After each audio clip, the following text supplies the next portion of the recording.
morning, students. All of you are welcome back to the classes, and let's continue our lesson in economics. So, economic development, the first chapter. We have reached public facilities. In our previous class, we have talked about different goals people have, and various people have various expectations and goals and various desires. Now today we will do public facilities. There are 6 points over here. The money in your pocket cannot buy all the goods and services that you need, that you may need to live well. So money cannot buy everything. Money, of course, is a medium. We can purchase goods and services, but money is not completely all the time is useful. In certain areas, money cannot buy certain goods and services. Now you can see that number 2, examples are there. Income itself, money, income itself is not completely means totally sufficient. Adequate means sufficient sign of material goods and services that people are able to use. Many material goods and services are there which money cannot buy.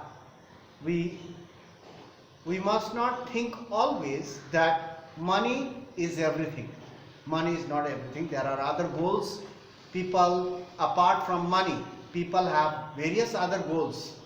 So you can see that number 3, as pollution, as your money cannot buy you a pollution-free environment.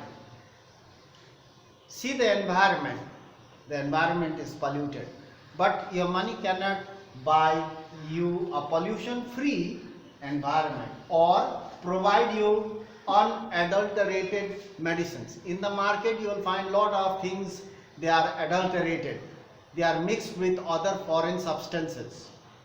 In order to earn money, people mix various things. So your money cannot buy you pure things all the time. You may get adulterated things, adulterated medicines.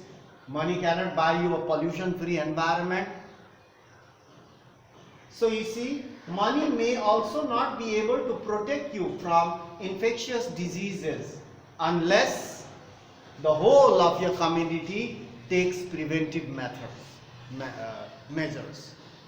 So money cannot buy various things such as protection from infectious disease.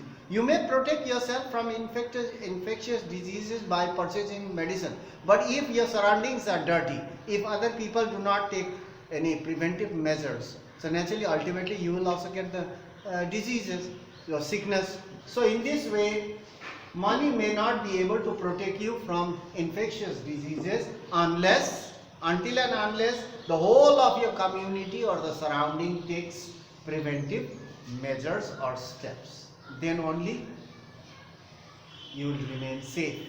Otherwise, no matter how hard you try to protect yourself with the help of money, ultimately you will get the sickness or the disease because of the surroundings. So all must take steps together, community steps.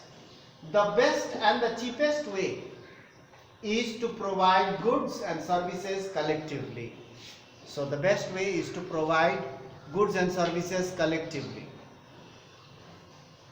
Just think, would you be able to study if no one is interested in your locality to study?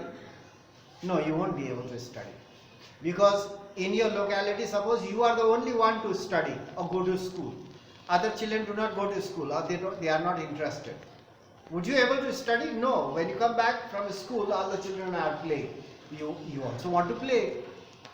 From next day or from onwards, you won't go to school because you will say that, oh, all the other children are playing, they do not go to school. Why should I go alone to school? Even if I go, if I find difficulties, to whom shall I ask help?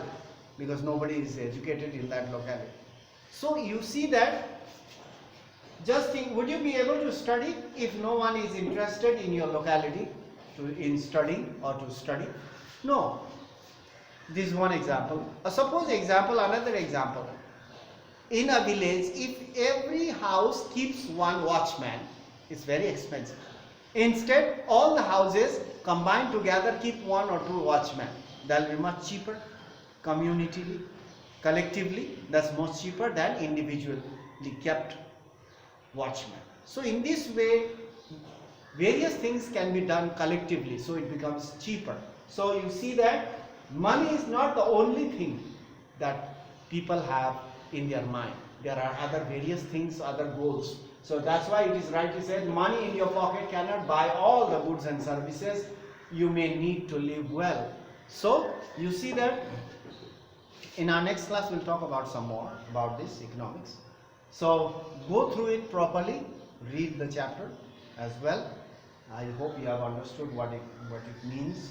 So there are 6 points over it. So in our next class we'll continue some further. So that's all for today. Thank you for watching. We'll meet in the next class and carry on our learning.